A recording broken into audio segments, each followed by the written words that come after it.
எல்லாருக்குமே வணக்கம். இந்த வருஷத்துடைய one of the best love ஸ்டோரியுடைய ஸ்டோரி ரிவ்யூ தாங்க இந்த வீடியோல பார்க்க போறோம். இந்த படத்துடைய பேரு சென்னை காதல் கதை. இப்ப இந்த படம் ஓடிடில தமிழ் டப்பிங்கோடய அவைலபிளா இருக்குங்க. அதை ப்ரமோட் பண்ணதுக்கு தான் இந்த வீடியோவே. ஆல்ரெடி காதல் தோல்வினால எந்நேரமும் குடிச்சுக்கிட்டு தான் ஃப்ரெண்ட்ஸோட சேர்ந்து வாழ்ற ஹீரோயின் இப்போ சென்னைக்கு சினிமா வாய்ப்பு தேடி வர ஹீரோ. இப்போ ஹீரோயினுடைய அவரு அந்த வீட்டுல தங்க ஆரம்பிக்கிறாரு. அப்படி லவ் ஃபெயிலியர்ல இருக்கிற ஹீரோயின் மேல அவரு காதல் கொள்றாரு. அதுக்கப்புறம் தான் ஃபேண்டசியா பல சம்பவங்கள் நீங்க நினைச்சு கூட பார்க்காத அளவுக்கு இந்த படத்துல நடக்குங்க. அதெல்லாம் என்ன அப்படின்றத ரொம்ப அழகாவே சொல்லியிருப்பாங்க. இந்த மாதிரி சின்ன பட்ஜெட் படங்களுக்கு ஆதரவு கொடுங்க.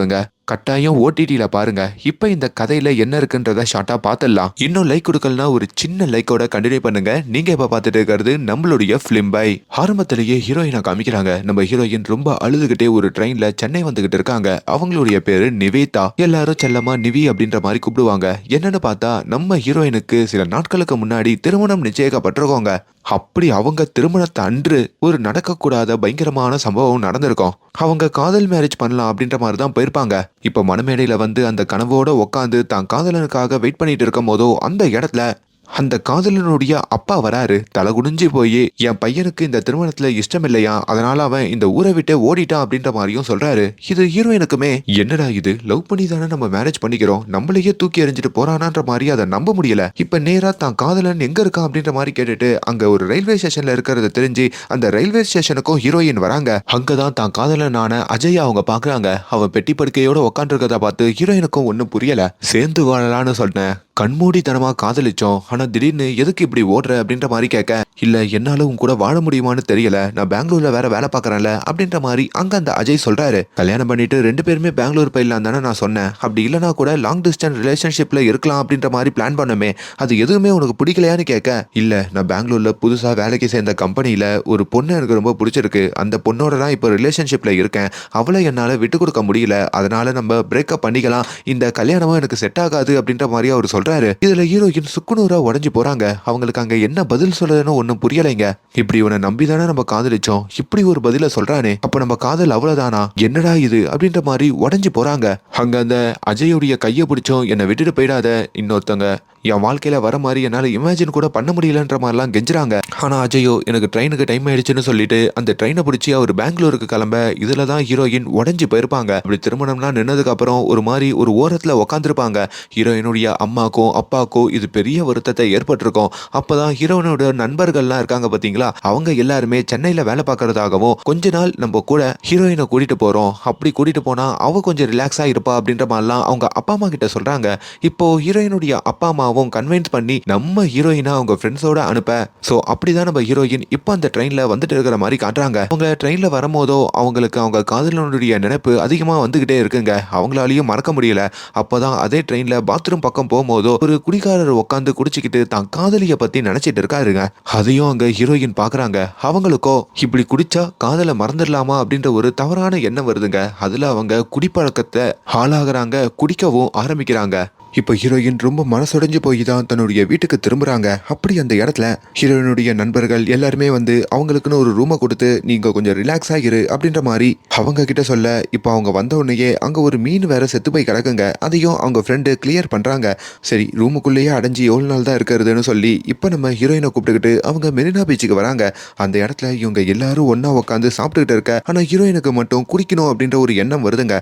அவங்களும் ஒரு ஓரமா உட்காந்து குடிச்சுக்கிட்டு இருக்காங்க. அப்பதான் அதே சிம்புக்கு கதை சொல்ல போறதா சொல்லி அங்க நம்ம ஹீரோவான ஸ்டீவன் சங்கர் வராரு. இவர் இயக்குனர் ஆகணும் அப்படின்ற மாதிரி சொல்லி ஆந்திரால இருந்து சென்னைக்கு வந்திருப்பாருங்க.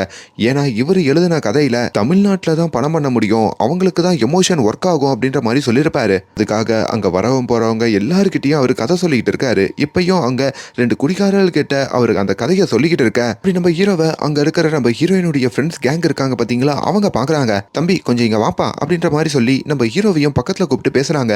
இவர் ரொம்ப வெள்ளேந்திங்க, ரொம்ப வெள்ளேந்தியா தான் பேசுவாரு. அப்படி நம்ம ஹீரோயின் கேங் கிட்டையும் தான் இந்த ஊருக்கு வந்ததே சினிமா படம் எடுக்கிறதுக்கு தான், நான் ரொம்ப நல்லா கதை எழுதுவேன், தான் அனாத அப்பா அம்மா எல்லாம் யாரும் இல்ல, அதுவும் ஆந்திரா அப்படின்றதுனால இவங்க எல்லாருமே ஆந்திரா தானே, அதனால ஹீரோவோட நல்லா ஃப்ரெண்ட்ஸ் ஆகுறாங்க. ஹீரோயின் கேங்ல இருக்கிற ஒரு பையனுக்கு ரொம்ப நாளா நடிக்கணும்னு ஆசைங்க. ஹீரோவும் நான் மட்டும் படம் எடுத்தேனா அதுல கண்டிப்பா உங்களை நடிக்க வைக்கிறேன்னு சொல்ல, அதனால ஹீரோவோட அந்த பையன் மட்டும் இன்னும் அதிகமா க்ளோஸ் ஆகுறான். சரி நீங்க எங்க தங்கியிருக்கீங்கன்ற மாதிரி ஹீரோ கிட்ட கேட்கும் போதோ, இந்த பீச்ல எங்கன்னா ஓரமா படுத்துப்பேன், இல்லனா வள்ளுவர் கோட்டத்துல போய் படுத்துப்பேன் அப்படின்ற மாதிரி சொல்ல, பேசாம எங்க ரூமுக்கு வரீங்களா அப்படின்ற மாதிரி வாய் விட்டுறாரு. ஹீரோவும் உங்களுக்கு ஓகேனா கூட்டிட்டு போங்கன்னு சொல்ல, இப்போ அங்க இருக்கிற பொண்ணுங்களும் முன்பின் தெரியாத ஒரு நபரை எதுக்கு நம்ம ரூமுக்கு கூட்டு போனோம் அப்படின்ற மாதிரி சண்டை போடுறாங்க. பட் இருந்தும் அந்த பையன் பார்க்கறதுக்கு ரொம்ப நல்ல பையனா இருக்கான்.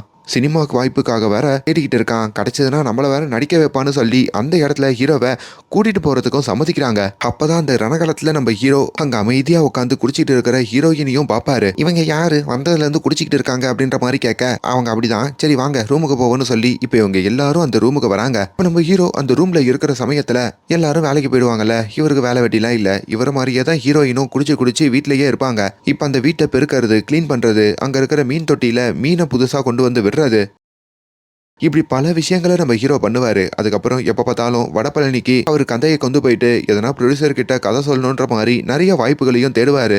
அவர் போகாத ஆடிஷன் இல்ல, ஸ்டூடியோ இல்ல, எங்க போனாலும் அவரை யாரும் மதிக்க மாட்டாங்க. இன்னொரு பக்கம் ஹீரோயினும் அவங்க சோகத்தை போக்கிக்கிறதுக்கு டெய்லி காலையில எழுந்து ஒரு ஒயின் ஷாப்புக்கு போயிடுவாங்க. சோ இப்படி இவங்க ரெண்டு பேரோட வாழ்க்கை போயிட்டு இருக்குங்க. நாளளவுல நம்ம ஹீரோயினுடைய ரூம்மேட்ஸ் எல்லாரோடையும் ஒரு நல்ல நண்பனா மாறுறாரு. இங்க ஹீரோயின் தன்னுடைய எக்ஸ் லவரான அஜய்க்கு இன்ஸ்டாகிராம்ல மெசேஜ் அனுப்புறது, அந்த அஜய் நம்ம ஹீரோயினை பிளாக் பண்ணி இருக்கிறதுன்ற மாதிரி நிறைய விஷயங்களை பாக்குறாங்க. இங்க ஹீரோயின் ரொம்ப சேடா இருக்கிறத கவனிக்கிற நம்ம ஹீரோவுமே அவங்கள மோட்டிவ் பண்றதுக்காக எதனா ஒரு வாக்கியத்தை எழுதலாமேன்ற மாதிரி ஒரு மோட்டிவேஷன் சென்டென்ஸை அவங்க ரூம்ல எழுதி வச்சிடறாருங்க. ஒரு நாள் காலையில ஹீரோயினும் அதை பாக்குறாங்க. அவங்களுக்கு பயங்கர கோவம் வருது. அவங்க ரூமுக்குள்ள யாருமே நுழையக்கூடாது, யாரு நுழைஞ்சு என்னை மோட்டிவ் பண்றதுக்காக இப்படி இந்த சென்டென்ஸை எழுதுனா சொல்லுங்கன்ற மாதிரியும் கத்திக்கிட்டு இருக்க, அப்பதான் அந்த இடத்துல ஹீரோ வந்து தான் எழுதுன்ற மாதிரியும் ஒத்துக்கிறாரு. இப்ப அங்க எல்லாரும் முன்னாடியும் ஹீரோவை ரொம்ப அவமானப்படுத்தி ஹீரோயின் திட்டுறாங்க. ஊர் பேர் தெரியாத அனாதையெல்லாம் இந்த வீட்டுல எடுத்துட்டு வந்து தங்க வச்சா இதுதான் நிலமன்ற மாதிரியும் சொல்றாங்க. இதுல இவர் மனசொலிஞ்சு போயிடுறாருங்க. அதுக்கப்புறம் யார்கிட்டையும் மூஞ்சி கொடுத்து கூட பேச மாட்டாரு. இப்போ அடுத்த நாள் எப்பவும் போல நம்ம ஹீரோயின் அங்க சரக்கு வாங்கிக்கிட்டு அவங்க பைக்ல வர, இப்போ ஹீரோவுமே ஒரு ப்ரொடியூசரை போய் பார்த்துட்டு பார்க்க முடியாம கதை சொல்ல முடியாம சோகத்தோட திரும்புறாரு. அதை பாக்குற ஹீரோயினுக்கும் நேத்து இவனை கொஞ்சம் ஓவரா தான் திட்டோன்ற மாதிரியும் அவர்கிட்ட சாரி கேட்டுட்டு வண்டியில ஏற சொல்றாங்க. ரூமுக்கு ஒன்னாவே போலான்னு சொல்றாங்க. ஆனா ஹீரோ மதிக்காம போயிடுறாருங்க. இப்போ இவங்க எல்லாரும் ஃப்ரெண்ட்ஸா ஒரு ஹோட்டலுக்கு வந்திருக்காங்க. அந்த ஹோட்டல்லயும் இவங்க சாப்பிட்டுக்கிட்டு இருக்க அதே ஹோட்டல்ல தான் பி வாசு இருக்காரு பாத்தீங்களா, அவரு ஒரு பெரிய ப்ரொடியூசருங்க. அந்த ப்ரொடியூசரை நம்ம ஹீரோயின் பாக்குறாங்க.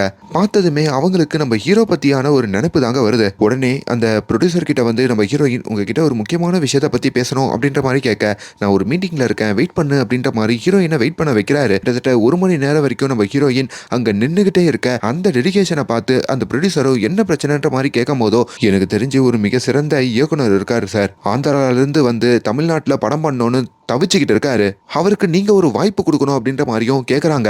அவருமே ஆபீஸ் அட்ரஸை கொடுத்து நாளைக்கு அவனை வந்து என்ன பார்க்க சொல்லு அப்படின்ற மாதிரி சொல்ல, கட் பண்ணா இப்ப நம்ம ஹீரோவுமே இந்த ரூம்ல நிறைய இங்கிலீஷ் படம் கொரியன் படத்தெல்லாம் பார்த்து இந்த படத்துக்கான சீனை எழுதிக்கிட்டு இருக்காரு. அப்பதான் அந்த இடத்துக்கு நம்ம ஹீரோயினும் வராங்க.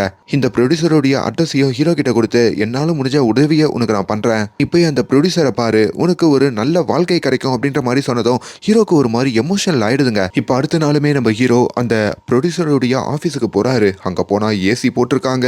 அந்தர்முகி படத்துல இருந்து பல படத்துடைய ஷீல்டுலாம் இருக்கு. அதெல்லாம் பார்த்து புல்லரிச்சு போகுது. கொஞ்ச நேரத்துல ஒருத்தர் காஃபி வேற கொண்டு வந்து ஹீரோக்கு கொடுக்குறாங்களா. ஹீரோவுமே இதை ப்ரொடியூசர் சாருக்கு நான் கொண்டு போய் கொடுக்கணுமான்னு கேட்கறாரு. ஐயோ சார் இது உங்களுக்கு தான், உட்காருங்கன்னு சொல்ல ஹீரோக்கு ஒரு மாதிரி எமோஷனல் ஆயிடுது. எங்க போனாலும் நம்மளுக்கு மரியாதை இல்லை, ஆனா எவ்வளவு பெரிய கௌரவம் இங்க கொடுத்துருக்காங்களேன்ற மாதிரி நினைக்கிறாரு. கொஞ்ச நேரத்துல அந்த ப்ரொடியூசரை பாக்குறதுக்கான ஆப்பர்ச்சுனிட்டி ஹீரோக்கு கிடைக்குதுங்க. அவருமே உள்ள வந்து நம்ம ஹீரோ கிட்ட கதையை சொல்லு அப்படின்ற மாதிரி கேட்க, அந்த கம்மியான டைம்ல நம்ம ஹீரோவும் வேகமா அந்த கதையை சொல்ல ஆரம்பிக்கிறாரு. ஆனா அந்த கதை கொஞ்சம் கூட அந்த ப்ரொடியூசருக்கு பிடிக்கலைங்க. கட் பண்ணா இப்போ ராத்திரி நம்ம ஹீரோ அப்படியே அவங்களுடைய ரூமுக்கு திரும்புறாரு. ரூமுக்கு திரும்பினா அங்க அவங்களுடைய ரூம்மேட்ஸ் எல்லாருமே உட்காந்துட்டு இருக்க, என்னடா ப்ரொடியூசர் என்ன சொன்னாரு, ஓகே சொல்லிட்டாரான்ற மாதிரிலாம் கேக்குறாங்க. இல்ல அவர் வேணான்னு சொல்லிட்டாரு, என் கதை மொக்கையா இருக்குன்னு சொன்னாருன்ற மாதிரி ஹீரோ சிரிச்சுக்கிட்டே சொல்றாரு. அவர் உன் கதையை ரிஜெக்ட் பண்ணிருக்காரு, நீ என்னன்னா சிரிச்சுக்கிட்டே சொல்றிய அப்படின்ற மாதிரி கேட்க, நான் இது வரைக்கும் எத்தனையோ இடங்களுக்கு போயிருக்கேன், அங்கெல்லாம் என்ன மதிக்க கூட மாட்டாங்க, ஆனா என்ன மதிச்சு உட்கார வச்சு இவர் கதை கேட்டாரு, அதுவே எனக்கு சந்தோஷமா இருக்கு. அப்படி எனக்கு இந்த வாய்ப்பை வாங்கி கொடுத்தது நம்ம நிவேதா மேடம் தான். எனக்காக இது வரைக்கும் யாருமே ஒரு சின்ன உதவி கூட பண்ணதில்லை. முதல் வாட்டி நிவேதா மேடம் தான் பண்ணிருக்காங்க. இப்படி ஒரு உதவி பண்ணதுக்காகவே நிவேதா மேடமுக்கு காலம் முழுக்க நன்றியோட இருப்பேன் அப்படின்ற மாதிரி அவர் சொல்றாரு. அப்படி ஹீரோ சொல்றதெல்லாம் பார்த்து அங்க ஹீரோயினுக்குமே மனசு ஒரு மாதிரி உருகுதுங்க. சோ அந்த ஒரு நொடியில இருந்து நம்ம ஹீரோயினுக்காக ஹீரோ எதை வேணாலும் பண்றதுக்கு தயங்க மாட்டாருங்க. தனக்கு எவ்வளவு பெரிய உதவி பண்ணாங்களே, அதனால காலையில அவங்க செருப்பை தொடச்சி வைக்கிறது, அவங்களுக்கு பிடிச்சதை சமைச்சு வைக்கிறது, இப்படி பல விஷயங்கள் ஹீரோ பண்றாரு. ஏன் அவங்களுக்கு பிடிச்ச சரக்க கூட வாங்கிட்டு வந்து வைக்கிறாரு. இதெல்லாம் முதல்ல ஹீரோயினுக்கு செம்ம எரிச்சலா இருக்குங்க. ஆனா காலப்போக்குல இவன் நம்மளுக்காக பண்றதெல்லாம் அவங்களுக்கு கொஞ்சம் கொஞ்சமா பிடிக்க ஆரம்பிக்குது. இப்படி ஒரு வேலையில தான் நம்ம ஹீரோயினுடைய அப்பா அம்மா ஊர்ல இருந்து வந்திருக்காங்க போல. அவங்கள கூப்பிடுறதுக்கும் நம்ம ஹீரோ வந்துடுறாரு. அவங்களுடைய பேக் எல்லாம் சுமந்துக்கிட்டு இந்த ரூமுக்கு போக ஹீரோயின் கிட்டையும் யார் இந்த வேலைக்காரன்னு கேட்கும் போதோ இவன் என் ரூம்மேட்ஸ் அப்படின்ற மாதிரி சொல்லி இப்போ அவங்க அப்பா அம்மாவை ரூமுக்கு கூட்டிட்டு வராங்க. ஹீரோயினுடைய அப்பா அம்மாவுக்கு ஒரு பெரிய கேள்வி இருக்குங்க. இப்படியே உன் வாழ்க்கையை கெடுத்துக்க போறியா, நீ இன்னொரு திருமணம் பண்ணிக்கோ, உன் முன்னாள் காதலனை மறந்துடு அப்படின்ற மாதிரி சொல்ல ஹீரோயினுக்கு ஒரு மாதிரி கோவம் வந்துடுது. சும்மா தேவையில்லாம அவனை பத்தி பேச வராதீங்க, இதை சொல்றதா இருந்தா நீங்க இப்பயே வீட்டுக்கு போலாம் அப்படின்னு சொல்லி ஹீரோ கிட்டையும் என் அப்பா அம்மாவை நேரா கூட்டிட்டு போயிட்டு ரயில்வே ஸ்டேஷன்ல விட்டுருன்னு சொல்லிட்டு அவங்க அங்க இருந்து வெளியே போறாங்க. இப்போ ஹீரோயின் சார்பா ஹீரோ அவங்க அப்பா அம்மா கிட்டையும் மன்னிப்பு கேட்க அப்படி ஹீரோ அப்பாவை கூப்பிட்டுட்டு இந்த பீச்சுக்கு வந்துட்டோம், அவருக்கு கொஞ்சம் சரக்க கொடுத்து மனசை விட்டு பேசிக்கிட்டு இருக்காங்க. ஒரு நாள் நம்ம ஹீரோயின் அந்த ரூம்ல தனியா இருக்கும் போதோ ஹீரோவும் கொஞ்ச நேரம் மனசை விட்டு பேசுறாரு. இந்த மாதிரி குடியெல்லாம் நிப்பாட்டிட்டு வேற எதுலன்னா கான்சென்ட்ரேட் பண்ணலாமே, ஏன்னா நீங்க லவ் பண்ண பையனே மூவ் ஆனாயும் போயிட்டப்போ நீங்க இதுலயே இருக்கிறதுல அர்த்தம் இல்லை அப்படின்ற மாதிரிலாம் சொல்றாரு. நீ என்ன பத்தி யோசிக்கிறத நிறுத்து, முதல்ல உன்னை பத்தி யோசி, நீ கதை எழுதிட்டு இருந்தியே எழுதி முடிச்சிட்டியான்னு ஹீரோயின் கேட்க அதெல்லாம் நிறைய இருக்கு, ஆனா என் கதை தான் மத்தவங்களுக்கு பிடிக்க மாட்டேங்குதுன்ற மாதிரி இவர் சொல்றாரு. அதுக்கு நீ சுயமா யோசிச்சு ஒரு கதையை எழுதணும். நீ என்ன பண்ற, மத்த படத்துல இருந்து சுட்டு சீனெல்லாம் ரெடி பண்ற, என்னாலேயே உன் கதையை 20 பேஜுக்கு மேல படிக்க முடியலன்ற மாதிரிலாம் சொல்றாங்க. அப்போதான் ஹீரோக்கு செல்ஃப் ரியலைஸ் ஆகுதுங்க. அதே மாதிரி தனக்கு எதுக்கு இந்த சினிமா ரொம்ப பிடிக்கும் அப்படின்ற மாதிரியும் அவர் சொல்றாரு. சின்ன வயசுல ஆசிரமத்துல வளர்றப்போ என்னோட ஒரே பொழுதுபோக்கு இந்த சினிமா தான். சிரஞ்சீவி படத்தை போய் பார்க்கும் போதோ அனுமன் சாமி மாதிரி அவரு அவ்வளோ பெருசா அந்த திரையில தெரிவாரு. அதுக்கப்புறத்துல இருந்து எப்படா தியேட்டருக்கு போவேன்ற மாதிரி வெயிட் பண்ணி தான் என் வாழ்க்கையை வாழ்ந்தேன். சின்ன வயசுல இருந்து நிறைய கதைகளை எழுதியிருக்கேன். அதெல்லாம் எப்பவுமே என்னை சுத்தி இருக்கவங்க கிட்ட எல்லாம் சொல்லுவேன். அதெல்லாம் கேட்கும் போதோ நீ சினிமா டைரக்டர் ஆவேன்னு அவங்க சொல்லுவாங்க. அதை உள்ள கேட்கும் போதோ அப்படி ஒரு ஃபீல் இருக்கும் அப்படின்னு நம்ம ஹீரோ சொல்லி முடிக்க இப்போ அடுத்த நாளுமே நம்ம ஹீரோ அப்படியே ஒரு பீச்சோரம் உட்காந்து இந்த கதை எழுதிட்டு இருக்காரு. அப்ப திடீர்னு அவருடைய பேப்பர்லாம் பறந்து போயிடுதுங்க. அப்பதான் அந்த பீச்சில் ஒரு பையனை பாக்குறாரு. அந்த பையன் ஒரு ஹோட்டல்ல வேலை பார்க்கறான் போல. அவன் கொஞ்சம் தனியாவே பேசிக்கிட்டு இருக்கான். இப்ப அந்த ஹோட்டல்காரர்கிட்டயும் வந்து இங்க வேலை பார்க்குற பையன் எதுக்கு தனியா பேசுறான்ற மாதிரி கேட்க அவன் தனியா பேசல, இறந்து போனா அவன் அப்பாவோட பேசிக்கிட்டு இருக்கான். அவன் அப்பா அவன் கண்ணுக்கு மட்டும் தெரியறதா எங்க கிட்ட சொல்றான். அவன் கவர்மெண்ட் எக்ஸாமுக்காக படிச்சுக்கிட்டு இருக்கான் போல. அவங்க அப்பா எப்ப பார்த்தாலும் வந்து அவனை படிக்க சொல்லி டிஸ்டர்ப் பண்ற மாதிரி அவன் கனவு காண்றானா அப்படின்னு சொன்னதும் அந்த பையனை நம்ம ஹீரோ அப்சர்வ் பண்றாரு. அப்படி அந்த பையனுடைய வித்தியாசமான வாழ்க்கையை வச்சு நம்ம ஒரு கதை எழுதலாமே அப்படின்ற மாதிரி அங்க ஒரு கதையையும் எழுதுறாரு. இதையும் அந்த ப்ரொடியூசர் கிட்ட நம்ம ஹீரோ சொல்லலான்னு வர, ஆனா அந்த ப்ரொடியூசரும் உன்னாலலாம் முடியாதுடா, நீ கண்டிப்பா டைரக்டர்லாம் ஆக முடியாது அப்படின்ற மாதிரி சொல்றாரு. சரி எனக்கு ஒரே ஒரு ஆப்பர்ச்சுனிட்டி கொடுங்க ப்ளீஸ் சார், கண்டிப்பா இந்த வாட்டி என் கதை மிஸ் ஆகாதுன்னு சொல்ல இப்போ அவரும் அதுக்கு ஒரு தேதியை கொடுக்குறாரு. இப்படி ஒரு வேலையில தான் நம்ம ஹீரோயினுக்கு அங்க பிறந்த நாள் வருதுங்க. அந்த பிறந்த நாளை கொண்டாடுறதுக்கு இவங்க பீச்சுக்கு வராங்க. இப்போ ஹீரோயினும் அங்க சோகமா இருக்க, இன்னைக்காச்சும் சிரிக்கலாம்ல, இன்னும் உங்க ஃபர்ஸ்ட் லவ்வையே யோசிச்சுக்கிட்டு இருப்பீங்களா? ஆமா ஃபர்ஸ்ட் லவ் தானே எல்லாமே, அது ஃபெயில் ஆயிடுச்சுன்னா எப்படி மூவ் ஆன் ஆக முடியும்னு ஹீரோயின் கேட்க, எங்க உலகத்திலேயே முதல் காதல் அம்மா தாங்க, இப்போ என்னோட அம்மா என் கூட இல்லை, அந்த இழப்புல இருந்து என்னால் வெளியே வர முடியுதுன்னா உங்களால முடியாதான்னு கேட்டவுடனே ஹீரோயினுக்கு ஒரு மாதிரி ஆகுது. அப்படி ஹீரோ சொல்றது எல்லாமே அவங்களுக்கு நல்லா இருக்குங்க. அதுக்கப்புறம் அந்த இடத்துல கேக் வெட்டிட்டு இவங்க ரெண்டு பேருமே மழையில நனைஞ்சோம் கொஞ்சம் கொஞ்சமா ஹீரோயின் அதுல இருந்து மூவ் ஆன் ஆகுறாங்க. அப்படி மூவ் ஆன் ஆகிட்டு இருக்கும் போது தான் அவங்களோட மொபைலுக்கு அவங்களுடைய முன்னாள் காதலன் அஜய் வேற கால் பண்றாங்க. இவங்களுக்கோ கோவம் வந்துருது. எவ்வளவு தைரியம் இருந்தா எனக்கு கால் பண்ணுவேன், வேணான்னு தூக்கி போட்டு தானே போனேன், இப்ப மட்டும் எதுக்கு வர அப்படின்ற மாதிரி சொல்லிட்டு போனை வைக்க இப்ப இந்த அழுகையோடையே வந்து அவங்க ஜன்னல் மூடலான்னு வராங்க. அப்பதான் அந்த இடத்துல நம்ம ஹீரோ உட்காந்து கதை எழுதிட்டு இருக்காரு. ரிலாக்ஸா தூங்குங்க, எதுவும் டென்ஷன் ஆகாதீங்க அப்படின்ற மாதிரி சொன்னதும் ஹீரோயினுக்கு அது ஒரு மாதிரி இருக்குங்க.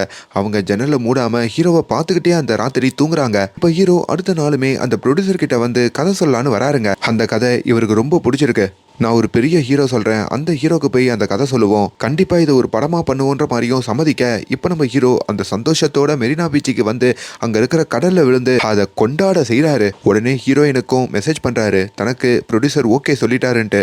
ஹீரோயினும் அங்க பெருசா சந்தோஷப்பட இப்ப நேரா ஹீரோவை பாக்குறதுக்கும் அந்த பீச்சுக்கு வராங்க. அப்படி இவங்க ரெண்டு பேரும் ரொம்ப சந்தோஷமா பேசிக்கிறாங்க. இதெல்லாம் நடந்ததே உங்களால் தான், நீங்க சொன்ன ப்ரொடியூசர் தான் இப்ப என் கதையை ஓகே பண்ணிருக்காருன்னு சொல்லி ஒரு காப்பு மாதிரி ஹீரோ போடுவாருங்க. அதை நம்ம ஹீரோயினுக்கும் அவர் கொடுக்குற, சின்ன வயசுல இருந்து இது என் கையில இருக்கு, இதுக்கப்புறம் உங்க கையில இருக்கட்டும்ன்ற மாதிரி சொல்ல இப்ப ஹீரோவோடையும் நம்ம ஹீரோயின் அப்படியே பைக்ல வராங்க. அப்படி பைக்ல வரப்போ முதல் வாட்டி நம்ம ஹீரோ மேல அவங்க கை போட்டுக்கிறாங்க. அதுவும் அவங்களுக்கு உள்ள ஒரு மாதிரி இருக்குங்க. நாளைக்கு என் கூட ஒரு இடத்துக்கு வரியான்ற மாதிரி ஹீரோயின் கூப்பிட அப்படி ஒரு கோயிலுக்கும் நம்ம ஹீரோவை கூட்டிட்டு போறாங்க. ஹீரோ சர்ச்சில் வளர்ந்தவர், ஆனா கோயில்ல எப்படி கும்பிடுறதுன்னு தெரியல. ஹீரோயின் சொல்லி கொடுக்குறாங்க. இப்ப அந்த கோயில்ல அந்த படிக்கட்டுல உட்காந்து இவங்க 2 பேரும் பேசிக்கிட்டு இருக்க அப்பதான் ஹீரோயினுடைய வீட்லயும் கல்யாணம் பண்ணிக்க சொல்லி ஃபோர்ஸ் பண்ற விஷயத்த ஹீரோ கிட்ட சொல்றாங்க. ஒரு நல்ல பையன் அமைஞ்சானா தயவு செஞ்சு கல்யாணம் பண்ணிக்கங்க, உங்க ஃபர்ஸ்ட் லெவல்ல இருந்து மூவ் ஆன் ஆகுங்க, நீங்க சந்தோஷமா இருந்தீங்கன்னா நானும் சந்தோஷமா இருப்பேன்னு ஹீரோ சொல்ல அப்பதான் ஹீரோயின் டக்குன்னு நம்ம 2 பேரும் எதுக்கு திருமணம் பண்ணிக்க கூடாது அப்படின்ற ஒரு வார்த்தையை கேட்கறாங்க. இதை கேட்டதும் அங்க ஹீரோவால எதுவுமே பேச முடியலைங்க. அப்படியே கீழே குனிஞ்சு அழுக ஆரம்பிச்சிடுறாரு. அதுக்கப்புறம் ஹீரோயினும் ஹீரோ பக்கத்துல வந்து உட்காடுறாங்க. ஹீரோவை கொஞ்சம் கொஞ்சமா தேத்துறாங்க. இப்படிதான் இவங்க 2 பேருமே அந்த காதல்ல விழுந்திருப்பாங்க. அப்படி இவங்க காதல்ல விழுந்ததுக்கு அப்புறம் நம்ம ஹீரோயின் முற்றிலுமா குடிக்கிறதையே நிப்பாட்டிடுறாங்க. நிறைய செடிகள் வளர்க்குறாங்க, கோயிலுக்கும் போறாங்க, சர்ச்சுக்கும் போறாங்க. வாழ்க்கை ரொம்ப சந்தோஷமா கலர்ஃபுல்லா மாறுது. அண்ட் முக்கியமா ஹீரோயினுடைய வீட்லயும் அந்த காதலை சொல்றாங்க. அவங்க வீட்டுல முதல்ல ஏத்துக்க மறுத்தாலும் அதுக்கப்புறம் ஏத்துக்கிறாங்க. ரிஜிஸ்டர் ஆபீஸ்ல சிம்பிளான முறையில திருமணம் பண்ணிக்கலாம் அப்படின்ற மாதிரியும் முடிவெடுக்கிறாங்க. அப்படிதாங்க அந்த திருமணம் நாள் வருது. அதே நாள்ல தான் நம்ம ஹீரோக்கு அந்த ப்ரொடியூசரோட ஒரு கமிட்மெண்ட் ஏற்படுது. அதாவது ப்ரொடியூசர் நம்ம ஹீரோக்கு இந்த செக் போட்டு கொடுக்குறேன்ற மாதிரி ஆபீஸுக்கு கூப்பிடுறாரு. அப்படி அந்த ஆபீஸுக்கும் நம்ம ஹீரோ வர அந்த செக்கை நம்ம ஹீரோயின் பேர்ல நம்ம ஹீரோ வாங்கிக்கிட்டு அப்படி அவர் வர வழியில பஸ்ல ஒரு பையன் தொங்கிக்கிட்டு வராங்க. அவனுடைய பேக் அப்படியே கீழே விழுந்துருது. அதை நம்ம ஹீரோ பார்த்துட்டு அந்த பேக்கை எடுத்துக்கிட்டு அங்க தொங்கிக்கிட்டு இருக்கிற பையனை பார்த்தா அவன் அங்க கம்பி உடஞ்சி கீழே விழுற மாதிரி போயிடுறான். பஸ்ஸையும் நிப்பாட்டுங்கன்ற மாதிரி ஹீரோ பைக்ல இருந்து சொல்லிக்கிட்டே வராரு. ஒரு கட்டத்துல ஹீரோவே பக்கத்துல வந்து அந்த பையனுக்கு ஹெல்ப் பண்ணி அவனை நல்லபடியா அந்த படிக்கட்டுல ஏத்தி விடுறாருங்க. இதனால அந்த பையன் சேஃப் ஆகுறான். ஆனா அந்த பஸ் டிரைவருக்கு லேட்டா தான் புரியுது போல. அவர் பஸ்ஸை ஓரங்கட்டலான்னு ஓரங்கட்ட அப்ப லெப்ட்ல இருக்கிற ஹீரோ மேல தெரியாம வண்டியை ஏத்திடுறாருங்க. ஆமாங்க, சம்பவ இடத்துலயே நம்ம ஹீரோ சீரியஸா ஹாஸ்பிட்டலுக்கு தூக்கிட்டு போகப்படுறாரு. இந்த விஷயத்த உடனடியா ஹீரோயின் கிட்ட சொல்றாங்க. அவங்களும் அடிச்சு பிடிச்சி ஹாஸ்பிட்டலுக்கு வந்தா அங்க நம்ம ஹீரோ பிணமா இருக்காருங்க. நம்மளோட முதல் காதலும் நம்மளை விட்டு போச்சு, இப்போ 2ஆவதா ஒரு பையனை காதலிச்சா அவன் மொத்தமாவே நம்மளை விட்டு போயிட்டானேன்ற மாதிரி அவங்க சுக்குநூறா உடையிறாங்க. அவ்வளவுதாங்க, நம்ம ஹீரோ கிட்ட அந்த செக் இருக்கும் பாத்தீங்களா, அதை எடுத்து பார்க்கும் போது அதுல உங்க பேர் இருக்கிறதெல்லாம் பார்த்து இன்னும் எமோஷனல் ஆகுறாங்க. இப்போ ஹீரோவுடைய உடம்பையும் அடக்கம் பண்ற நாள் வருது. அப்படி அடக்கம் பண்ணும் போதோ ஹீரோயின் அவ்வளவுதான் இன்னும் உடஞ்சு போய் தான் இருக்காங்க. இதுக்கப்புறம் இந்த பொண்ணு எதை வச்சு ரெக்கவர் ஆக போறா, இவ வாழ்க்கை என்ன ஆக போகுதுன்ற மாதிரி அவங்க ஃப்ரெண்ட்ஸு அப்பா அம்மான்னு சொல்லி எல்லாரும் பயப்படுறாங்க. இப்போ ஹீரோ ஞாபகமா அந்த ரூம்ல இருக்கிற எல்லா பொருளையும் நம்ம ஹீரோயின் ஒரு பாக்ஸ்ல போட இப்போ அப்பா அம்மா ஊருக்கு கூப்பிட்டா கூட அவங்க ஊருக்கு வராம அந்த ரூம்ல சென்னையிலேயே வாழ்றாங்க. ஒரு ஆஃபீஸ்ல நம்ம ஹீரோயின் வேலை பார்ப்பாங்க. அந்த ஆஃபீஸுக்கும் ரொம்ப சீக்கிரமா போயிடுறாங்க, லேட்டா தான் கிளம்புறாங்க. மறுபடியும் அவங்களுக்கு அந்த குடி பழக்கம் வருதுங்க. ஹீரோயின் ஒரு நாள் ஆஃபீஸ்ல இருக்கும் போது அவங்க மேனேஜர் வேற வந்து சோகமாலாம் இருக்காதம்மா அப்படின்ற மாதிரி அவங்கள தொட்டெல்லாம் பேச இதை ஒரு சந்தர்ப்பமா பயன்படுத்தி என்னை தொடரியான்னு சொல்லி அவர்கிட்ட வேற சண்டை போட்டுட்டு அந்த வேலையவே விட்டுறாங்க. இப்போ இது எல்லாம் நினைச்சு பார்த்துட்டு ஹீரோயின் வெளியே வர முடியாம பயங்கரமா குடிக்கிறாங்க. அந்த குடி போதையிலேயே தான் காதலனான அந்த ஹீரோவை எங்க புதைச்சாங்களோ அந்த இடத்துக்கு அவங்க வராங்க. அப்படி அந்த இடுகாட்டில் வந்து ஹீரோவுடைய சமாதி முன்னாடி உக்காந்துட்டு காலம் முழுக்க என் கூட இருப்பேன்னு சத்தியம் பண்ணியே, என்னை கல்யாணம் பண்ணிக்கிறேன்னு சொன்னியே, இப்ப ஏன் என்னை விட்டுட்டு போன, திரும்பவான்ற மாதிரி அங்க கூப்பிட்டுக்கிட்டே இருக்காங்க. அப்படி கூப்பிட்டுட்டு ஒரு இடத்துல அந்த இடத்துலயே முட்டிக்கிட்டு அவங்க மயக்கம் போட்டு விழ கொஞ்ச நேரத்துல நம்ம ஹீரோயினுடைய காயம் இருக்கு பாத்தீங்களா, அது அந்த சமாதி முழுக்க பரவி ஒரு கட்டத்துல மழை வேற பெய்யுதா. அந்த மழையில அங்க ஒரு ஆத்மா வெளியே வருதுங்க. அந்த ஆத்மா தான் நம்ம ஹீரோ ஸ்டீவன் சங்கரோடைய ஆத்மா. அப்படி கீழே இறங்கி வந்து நம்ம ஹீரோயினையும் அந்த ஹீரோ எழுப்புறாரு. ஹீரோவை பார்க்குற ஹீரோயினுக்கும் ஒண்ணுமே புரியலைங்க. ஐயோ அப்படின்ற மாதிரி லைட்டா பயந்துடுறாங்க. உண்மையாலே நான் தான் வந்திருக்கேன், முழிச்சுக்கோ அப்படின்ற மாதிரி சொன்னதும் ஐயோ பேயின்னு சொல்லிட்டு இப்ப நம்ம ஹீரோயின் அந்த சமாதியை விட்டே ஓடுறாங்க. இப்ப அவங்க பைக்லயும் போயிட்டு இருக்கும் போதோ அங்கேயும் குறுக்கால வந்து ஹீரோ நிக்கிறாரு. இது எப்படி பாசிபிள், எப்படி நீ வந்திருக்க அப்படின்ற மாதிரி கேட்கும் போதோ உனக்காக தான் இறங்கி வந்திருக்கேன்னு சொன்னதும் ஹீரோவை தொடணும்னு நினைக்கிறாங்க. ஆனா அவங்களால தொட முடியல. அதே மாதிரி பக்கத்துல இன்னொருத்தர் வந்து என்னாச்சுமா உனக்கு, எழுந்து வீட்டுக்கு போமா அப்படின்ற மாதிரி சொல்ல அப்பதான் ஹீரோ சொல்றாரு, நான் உன் கண்ணுக்கு மட்டும் தான் தெரிவேன், நான் பேசுறது உனக்கு மட்டும் தான் கேட்கும், நீ என்ன தொட முடியாது, என்னாலையும் உன்னை தொட முடியாது, யாரையும் தொட முடியாதுன்ற மாதிரி சொன்னதும் அங்க ஹீரோயினுக்கும் ஒரு மாதிரி ஆகுது. உங்களுக்கு ஞாபகம் இருக்கா, கொஞ்சம் சீன்களுக்கு முன்னாடி ஒரு பீச்சில் ஒரு பையன் அவங்க அப்பாவோட பேசியிருப்பானே, அந்த பையன் எப்படி அவங்க அப்பாவோட பேசுறானோ அது மாதிரிதான் இப்ப ஹீரோயின் நம்ம ஹீரோவோட பேசுறாங்க. இப்ப இந்த சந்தோஷத்தோடயே அங்க நம்ம ஹீரோவை கூப்பிட்டுக்கிட்டோம். நம்ம ஹீரோயின் அவங்க ரூமுக்கு வராங்க. அதுக்கப்புறம் அவங்க லைஃபே மறுபடியும் சந்தோஷமா மாறுது. இப்ப ஹீரோவோட அவங்க பேசுறாங்கல்ல, அதை மத்தவங்க பார்த்தா தப்பா தப்பா நினைச்சுக்க கூடாதுன்னு சொல்லிட்டு காதுல ஒரு ஹெட்போன் போட்டுக்கிறாங்க. அப்படி போன்ல பேசுற மாதிரி தான் அங்க ஹீரோவோட அவங்க பேசுறாங்க. இதெல்லாம் அந்த ரூம்ல இருக்கிற ரூம்மேட்ஸுமே கவனிக்கிறாங்க. என்னடா இந்த பொண்ணு அவ்வளவு உடஞ்சு போயிருந்தா திடீர்னு பார்த்தா சந்தோஷமா யாரு கூடயோ போன்ல பேசுறாளே, அதுக்குள்ள அந்த ஸ்டீவனை மறந்துட்டாளா அப்படின்ற மாதிரிலாம் அவங்களுக்குள்ள டிஸ்கஸ் பண்ணிக்க இதை எல்லாத்தையுமே அங்க நம்ம ஹீரோவுமே ஒட்டி கேட்கிறாரு. நேரா இப்போ ஹீரோயினுடைய ரூமுக்கும் ஹீரோ வராரு. உன் ஃப்ரெண்ட்ஸ் எல்லாம் நீ என்ன மறந்துட்டியா அப்படின்ற மாதிரிலாம் பேசுறாங்க. இப்பயே வெளியே போ, அவங்க கிட்ட இது எல்லாத்துக்கும் மறுத்து பேசு அப்படின்ற மாதிரி சொல்றாங்க. இப்ப ஹீரோயினும் சிரிச்சுக்கிட்டே வெளியே வராங்க. வந்து தான் ஃப்ரெண்ட்ஸ் கிட்டயும் நீங்க வெளியே பேசிட்டு இருக்கிறதெல்லாம் நான் ரூமுக்குள்ள இருந்து கேட்டேன். நான் இன்னும் ஸ்டீவனை மறக்கல, இன்னும் நான் அவன் ஞாபகமா தான் இருக்கேன்ற மாதிரி சொல்ல ஸ்டீவனும் பக்கத்துல வந்து உன் ஃப்ரெண்டு அந்த பையன் தான் ஓவரா பேசினா அவன் மூஞ்சில சாம்பார் ஊத்துன்னு சொல்றாரு. அதன்படி ஹீரோ செய்யறாங்க. அது மட்டும் இல்லாம எனக்கு அஜயை விட ஸ்டீவன் தான் ரொம்ப பிடிக்கும்ன்ற மாதிரியும் அவர் சொல்றாரு. இவங்களும் யோசிச்சுக்கிட்டே அதுக்கு சொல்றாங்க, நீ இப்ப எதுக்கு தேவையில்லாம அஜயை இழுக்கிறன்ற மாதிரி மொட்டை மாடிக்கு வந்து ஹீரோ கிட்ட கேட்க, இழுக்கணும்லாம் ஒன்றும் இல்லை, சொன்னேன் ஜஸ்ட் அவ்வளோதான் அப்படின்னு அவர் பேயா இருக்கும்போது கூட கொஞ்சம் பொசசிவ் ஆறாருங்க. இப்போ நம்ம ஹீரோயின் ஒரு ரெஸ்டாரண்ட்டுக்கு ஹீரோவோட வந்திருக்காங்க. அங்கே ஒரு சேர்லையும் ஹீரோ உட்காந்துட்டு இருக்க. மொத்த கணக்கு ஹீரோ தெரிய மாட்டார்ல, அப்படி ஒரு பொண்ணு வந்து சேர் எடுக்கணும் அப்படின்ற மாதிரி கேட்குறாங்க. அந்த பொண்ணை பார்க்கும்போது தான் ஹீரோயினுக்கு பெரிய ஷாக்காக இருக்குங்க. ஏன்னா அந்த பொண்ணை தான் அவங்களோட முன்னாள் காதலன் அஜய் திருமணம் பண்ணிக்கிறதா சொல்லியிருப்பாரு. இப்போ அஜயோட உங்கள் வாழ்க்கை எப்படி போயிருக்கு அப்படின்ற மாதிரி அந்த பொண்ணுக்கிட்ட ஹீரோயின் கேட்குறாங்களா. அந்த பொண்ணுமே அஜய் எனக்கு ஃப்ரெண்டு மட்டும்தான், நான் அவங்க கூட ரிலேஷன்ஷிப்லலாம் இல்லை அப்படின்ற மாதிரி சொல்கிறாங்க. அப்போதான் புரியுது முன்னாள் காதலன் அஜய் தான் கிட்ட ஒரு பொண்ணோட ரிலேஷன்ஷிப்ல இருக்கன்னு பொய் சொல்லிட்டு தான் நம்மள பிரேக்கப் பண்ணிருக்கான்ட்டு. அவன் எதுக்கு நம்ம கிட்ட தேவையில்லாம பொய் சொல்லணும் அப்படின்ற ஒரு கேள்வி மட்டும் ஹீரோயினை ரொம்ப டிஸ்டர்ப் பண்ணுதுங்க. இங்க ஹீரோயினோட மனசுல மறுபடியும் அஜய் வந்துருவானோ அப்படின்ற மாதிரி இப்போ ஆத்மாவா இருக்கிற ஹீரோவும் ரொம்ப பயப்படுறாரு. இப்போ அவரோ வீட்டுக்கு வந்ததோ ஹீரோயின் கிட்ட நீங்க அஜயை பத்தி அந்த பொண்ணு கிட்ட கேட்டிருக்கீங்க, இப்போ அஜய்க்கு அந்த பொண்ணு ஃப்ரெண்டு தான், இப்போ அஜய் கிட்ட இந்த விஷயத்த சொல்லி அஜய் உங்களை தேடி இங்க வந்துட போறான், அதனால உங்க ஃப்ரெண்டுக்கு கால் பண்ணி ஒருவேளை அஜய் அவங்களுக்கு கால் பண்ணா உங்க அட்ரஸை கொடுக்க கூடாது சொல்லிடுங்க அப்படின்னு ஹீரோ சொல்ல, ஆமாங்க இப்போ நம்ம ஹீரோயின் ஒரு தனி வீட்டில் வந்து தான் தங்கியிருப்பாங்க, அந்த அட்ரஸ் தான் கொடுக்க கூடாதுன்னு இவர் சொல்லுவாரு. அதன்படி ஹீரோயினோ அட்ரஸ்லாம் கொடுக்காதுன்ற மாதிரி தான் ஃப்ரெண்டுக்கும் ஃபோன் பண்ணி சொல்றாங்க. ஆனா ஹீரோயினுக்கு அங்க ராத்திரி தூக்கம் வரலைங்க. அவங்களுக்கு ஒரு கேள்வி மட்டும் தான் இருக்கு. அதையும் ஹீரோ கிட்ட சொல்றாங்க, எனக்கு அஜய் எதுக்கு என்ன வேணான்னு சொன்னான்னு மட்டும் காரணம் தெரியணும். ஏன்னா அவன் இன்னொரு பொண்ணை லவ் பண்ணல, அப்படி லவ் பண்ணாதப்போ எதுக்கு அப்படி என்ன வேணான்னு சொல்லியிருக்கணும், அதை மட்டும் நான் அவங்க கிட்ட ஃபோன் பண்ணி தெரிஞ்சுக்கலாமான்ற மாதிரிலாம் கேட்க, ஆனா ஹீரோ அதுக்கு சம்மதிக்க மறுக்கிறாங்க. இப்படி ஒரு வேலையில தான் நம்ம ஹீரோயினுக்கு ஒரு பையன் கிட்ட இருந்து ஃபோன் கால் வருதுங்க. யாரு அஜயான்ற மாதிரி ஹீரோ கேட்க, இல்ல பஸ்ல ஒரு பையனை காப்பாத்தினால அந்த பையன் தான் எனக்கு ஃபோன் பேசினா, அவங்க அம்மா என்ன பார்க்கணும்னு கூப்பிட்டுருக்கான் அப்படின்ற மாதிரி சொன்னதும் அங்க நம்ம ஹீரோயினும் அந்த பையனையும் அவங்க அம்மாவையும் பார்க்கறதுக்கு அங்க போறாங்க. அப்படி அவங்க அம்மாவும், உங்களுடைய ஸ்டீவன் என் பையனை காப்பாத்துறதுக்காக தான் உயிரையே தியாகம் பண்ணியிருக்காரு, அவரை நாங்க ஒரு கடவுள் மாதிரி தான் பார்க்குறோன்னு சொல்லி அவங்க பூஜை ரூம்ல இந்த ஸ்டீவனுடைய போட்டோவா அந்த அம்மா வச்சிருக்காங்க போல. அதெல்லாம் காட்டின உடனே ஹீரோக்கும் எமோஷனல் ஆகுது, ஹீரோயினுக்கும் எமோஷனல் ஆகுது. இப்போ அந்த அம்மாவை பார்த்துட்டு வரப்போ ஹீரோ கிட்டையும், இந்த உலகத்துல உனக்கு சொந்தமே இல்லைன்னு என்கிட்ட சொன்னியே, பாத்தியா எவ்வளவு பெரிய சொந்தத்தை நீ சம்பாரிச்சிருக்கன்ற மாதிரி சொன்னதும் ஹீரோவா அங்க ஒரு மாதிரி ஆகுறாரு. இப்ப அந்த ராத்திரி நம்ம ஹீரோவும் அப்படியே ஹீரோயின் பக்கத்துல வந்துட்டு, நீங்க உங்களோட பாஸ்ட் லைஃப்ல முத்தமிட்டு இருக்கீங்களா அப்படின்ற மாதிரி கேட்கிறாரு. அவங்களும் இல்லைன்னு சொல்ல, என் கூட இருக்கும் போதும் அந்த மாதிரி எதனா ஃபீலிங் வந்திருக்கான்னு கேட்கிறாரு.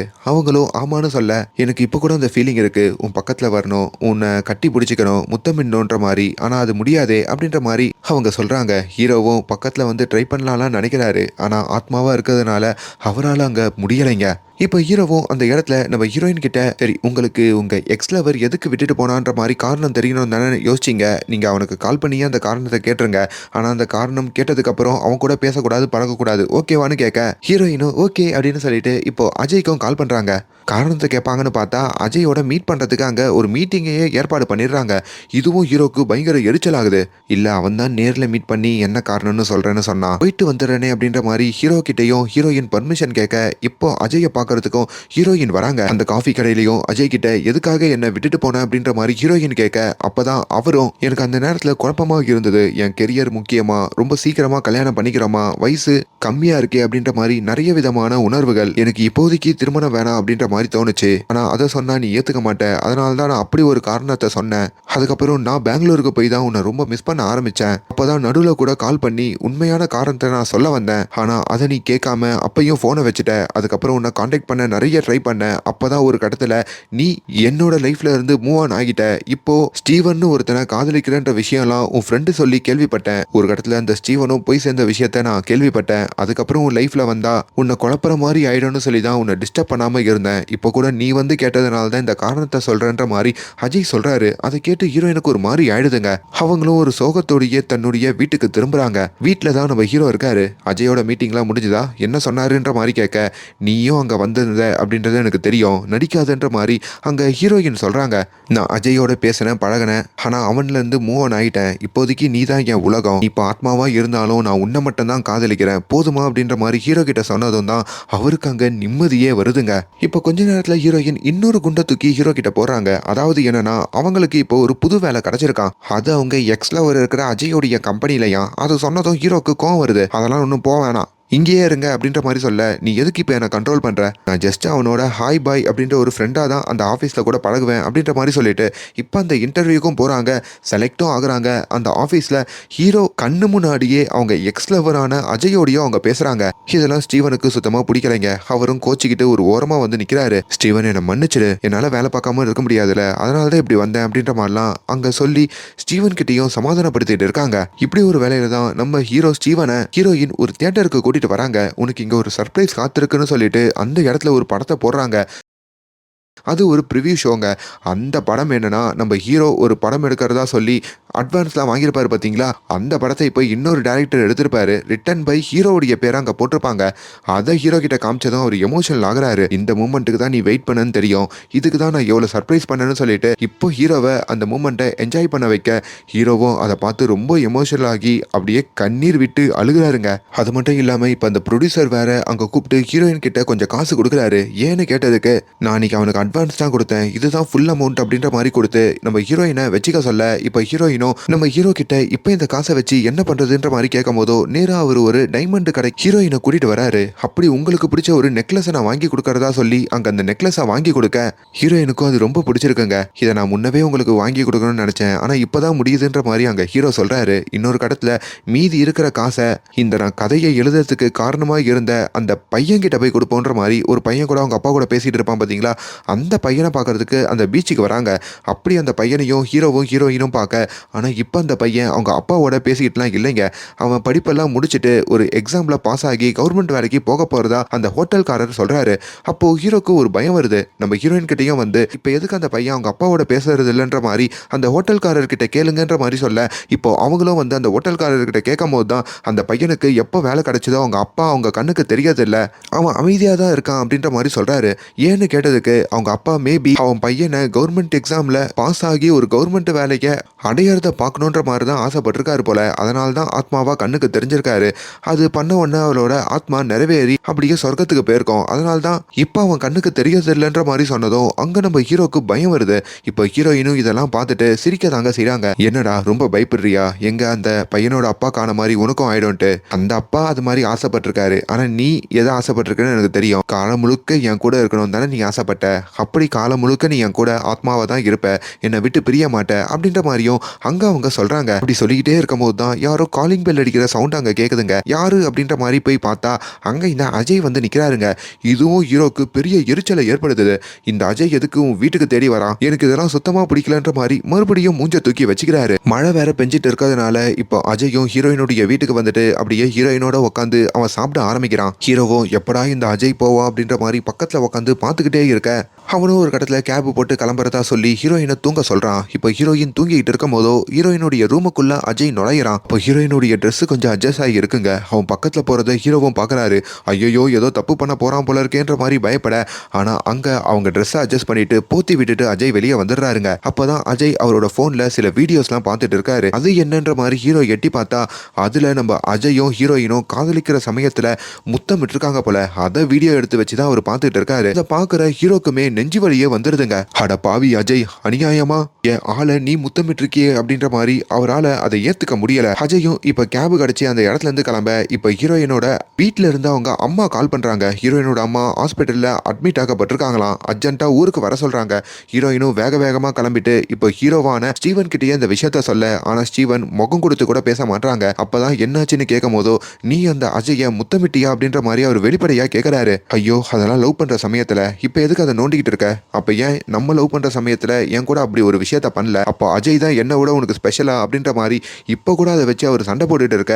இப்ப நான் போயிட்டு இருக்கிற விஷயமே வேற. அம்மாவுக்கு உடம்பு சரியில்லைன்னு சொல்றேன், நீ என்னன்னா எப்படி சண்டை போடுறியே அப்படின்ற மாதிரி அங்க இவங்க ரெண்டு பேரும் மாறி மாறி வாக்குவாதம் பண்ணிக்கிட்டே போக, இவங்க வேற ஒரு கார்ல போறாங்களா. அப்படி அந்த காருக்காரரு இருட்டான பகுதிக்கு வந்து வண்டியை நிப்பாட்டுறாரு. என்னன்னா அப்படின்ற மாதிரி ஹீரோயின் கேட்கும் போதோ அங்க சில ரவுடிகள்லாம் வராங்க. அவங்க எல்லாரும் ஒண்ணு சேர்ந்து ஹீரோயின் கிட்ட தப்பா நடந்துக்கணும் அப்படின்ற மாதிரியும் முயற்சி பண்றாங்க. இப்ப இது எல்லாமே பக்கத்துல இருந்து பாக்குற ஹீரோவான ஸ்டீவனால கூட இதை தடுக்க முடியலைங்க. ஐயோ, யாருன்னா உதவி பண்ணுங்க உதவி பண்ணுங்கன்ற மாதிரிலாம் அங்க கத்துறாரு. அப்பதான் அங்க சில நாய்கள் இருக்குங்க. நாய்கள் கண்ணுக்கு மட்டும் நம்ம ஹீரோ தெரியறாரு போல. அந்த நாய்களும் ஹீரோவை துரத்துக்கிட்டே வர, அப்படி நம்ம ஹீரோயின் கிட்ட தப்பா நடக்கிற நபர்களுடைய உடம்புக்குள்ள நம்ம ஹீரோ வந்து நிக்கிற மாதிரியும், அதை பார்த்து அந்த நாய் நம்ம ஹீரோ நினைச்ச அந்த நபரெல்லாம் கடிக்கிற மாதிரியும், அது மூலியமா அங்க நம்ம ஹீரோயினையும் நம்ம ஹீரோ காப்பாத்துறாரு. ஆனாலும் ஹீரோயினை அங்க இருந்து தூக்கிக்கிட்டு அவரால் போக முடியல. அப்பதான் அங்க அஜய் வராங்க. அஜய் வந்து ஹீரோயினோட மானத்தை காப்பாத்தி அவங்க மேல ஷாலெல்லாம் போத்தி விட்டு அதுக்கப்புறம் அங்க நல்லபடியா ஹீரோயினை காப்பாத்தி அவங்கள ஒரு ட்ரெயின்ல கூட்டிட்டு போறான். இதெல்லாம் பார்க்கும்போது தான் ஹீரோவுமே அங்க ஒரு விஷயத்த புரிஞ்சுக்கிறாருங்க. நம்ம என்னதான் நினைச்சாலும் இதுக்கப்புறம் நம்ம நிவியோட சேர்ந்து வாழ முடியாது. நிவி வாழணும்னா இந்த அஜயோட இருந்தா மட்டும்தான் சந்தோஷமா இருப்பா. அதை நம்ம புரிஞ்சுக்கிட்டு விட்டு கொடுத்துட்டு இங்க இருந்து மறைஞ்சிடணும்ன்ற மாதிரி நினைக்கிறாரு. இப்ப நம்ம ஹீரோயினுமே அவங்களுடைய ஊருக்கு வர அவங்க அப்பா அம்மாவை வந்து பாக்குறாங்க. அவங்க அம்மாவும் தன்னோட கடைசி ஆசையா நீ கல்யாணம் பண்ணிக்கணுமா அப்படின்ற மாதிரி கேட்க, இப்ப இதெல்லாம் புரிஞ்சுக்கிற ஹீரோவும் அங்க ஹீரோயின் கிட்ட நான் என்ன சொன்னாலும் கேட்பீங்க தானே, உங்க அம்மா கிட்ட கல்யாணம் பண்ணிக்கிறேன்னு சொல்லுங்கன்ற மாதிரியும் சொல்றாங்க. இதை கேட்டு ஹீரோயினும் அதுக்கு சம்மதிக்க, யாரை கல்யாணம் பண்ணிக்க போற அப்படின்ற மாதிரி கேட்கும் போதோ இந்த அஜயவே திருமணம் பண்ணிக்கிறேன்ற மாதிரி சொல்லுங்கன்ற மாதிரியும் அங்க ஹீரோ சொல்றாரு. இப்போ ஹீரோயினும் அழுதுகிட்டே அவங்க மனசுல இன்னும் ஹீரோ ஸ்டீவன் தான் இருக்காங்க. ஆனா ஹீரோ சொன்னதுனால அங்க அஜய திருமணம் பண்ணிக்க போறேன்ற மாதிரி அவங்க அம்மா கிட்ட அவங்க சொல்ல, இதையெல்லாம் சொல்லிட்டு ஒரு பீச் ஓரத்தில் வந்து நம்ம ஹீரோயினும் அழுதுகிட்டு இருக்காங்க. அப்பதான் அந்த இடத்துக்கு நம்ம ஹீரோவும் வராரு. இவங்க ரெண்டு பேருக்கு நடுவில் ஒரு வாக்குவாதம் வருதுங்க. இன்னும் என் மனசுல நீ தான் இருக்க, என்னால் அஜயை திருமணம் பண்ணிக்க முடியாதுன்னு ஹீரோயின் சொல்ல, ஆனா ஹீரோவுமே ரியாலிட்டியை புரிஞ்சுக்கிறாரு. நான் எப்படியோ இங்க இருந்து போக வேண்டிய சூழ்நிலை ஏற்பட்டுருச்சு. ஸோ தயவு செஞ்சு இப்படி இருக்கிறது மட்டும்தான் கரெக்ட். என்ன நினைச்சு வாழ்க்கையை வீணாக்கிக்காத. உனக்கு வயசு இருக்கு. அஜய் உனக்கு நல்ல பொருத்தமான பையன் தான். அவன் முன்னாடி ஒரு தவறான முடிவு எடுத்துட்டான். ஆனா இப்பவும் உன்னை நேசிச்சுக்கிட்டு தான் இருக்கான் அப்படின்ற மாதிரி சொல்லிட்டு இப்போ நம்ம அஜய் வர அங்க வந்து நிக்கிறாரா. அப்படி அஜயோட உடம்புக்குள்ள நம்ம ஹீரோ போடுறாரு. இப்போ ஹீரோயினையும் தன்னை பார்க்க சொல்றாரு. அப்படி ஹீரோயின் கிட்டையும் நீ என்ன கட்டி பிடிக்கணும்னு சொல்லல, இப்போ இந்த அஜயோட உடம்பு கட்டி பிடிச்சா என்ன கட்டி பிடிச்ச மாதிரின்ற மாதிரி ஹீரோ சொன்னதும் அங்க ஹீரோயினும் வந்து அஜயை கட்டி அணைச்சிக்கிறாங்க. அஜய் கிட்டையும் நீ தான் முக்கியம், நான் உன்னதான் லவ் பண்றேன்ற மாதிரி ஹீரோ அங்க சொல்றாருங்க. அதை கேட்டுதான் அங்க ஹீரோயின் அஜயை காதலிக்கிறதா சொல்லி அங்க சொல்றாங்க. இப்போ அஜய்க்கும் ஒரு முத்தமிட இதையெல்லாம் ஹீரோ அனுபவிச்சுட்டு அங்க அப்படியே மறைஞ்சு போற மாதிரி காட்டுறாங்க. இப்போ ஹீரோயினுக்கும் ஒரு புது வாழ்க்கை கிடைக்குதுங்க. அப்படி அஜயவே நம்ம ஹீரோயின் திருமணம் பண்ணிக்கிட்டு அங்க வாழ்ற மாதிரியும், இதையெல்லாம் பார்த்துட்டு அங்க ஹீரோ மறையிற மாதிரியும் இந்த படத்தோட கதையை முடிக்கிறாங்க. ரொம்ப ரொம்ப வித்தியாசமான ஒரு படங்க. நான் ரொம்ப ஷார்ட் அண்ட் ஸ்வீட்டா தான் இதை எக்ஸ்பிளைன் பண்ணியிருக்கேன். கண்டிப்பா ஓடிடியில் ட்ரை பண்ணுங்க, உங்களுக்கு கண்டிப்பா இந்த படம் பிடிக்கும். அண்ட் மேலும் இந்த மாதிரியான வீடியோஸை தொடர்ந்து பார்க்கறதுக்கு நம்ம சேனலை சப்ஸ்கிரைப் பண்ணுங்க. Thank you so much.